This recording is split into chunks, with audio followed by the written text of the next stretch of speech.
uzağam kədərdən, qəmdən. Hıçqıra hıçqıra ağlamayacağım. Mən səni sevirəm, səni ürəkdən. Qəlbimə başqasını almayacağam. Ey həyat, bilirsən, bilirsən ki mən qoynunda ağlayıb həm də gülmüşəm. Ey həyat, bağışla, neyləyim ki mən? Sevgi, məhəbbəti səndə böyütdüm. Nə olar yaşatma heç kimə həsrət. Qızarmasın üzlər, dolmasın gözlər. Qəlbində həsrətlə yaşayan gənclər, bu həsrət nə vaxtsa bitəcək əlbət. Nə olar yaşatma heç kimə həsrət.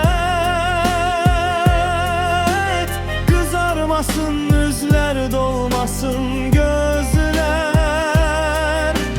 Qəlbində həsrətlə yaşayan gənclər, bu həsrət nə vaxtsa bitəcək əlbət.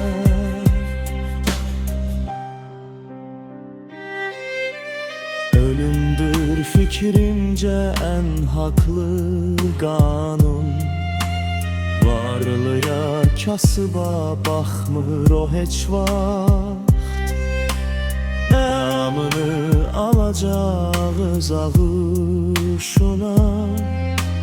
Dua etməyənlər olacaq bədbəxt. Ey həyat, bilirsən, bilirsən ki mən qoynunda ağlayıb həm də gülmüşəm. Ey həyat, bağışla, neyləyim ki mən? Sevgi, məhəbbəti səndə böyütdüm. Nə olar yaşatma heç kimə həsrət.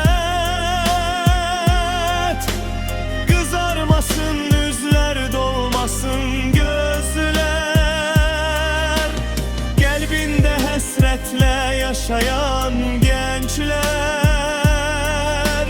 bu həsrət nə vaxtsa bitəcək əlbət. Nə olar yaşatma heç kimə həsrət. Qızarmasın üzlər, dolmasın gözlər.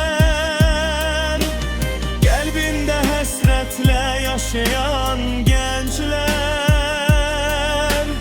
bu həsrət nə vaxtsa bitəcək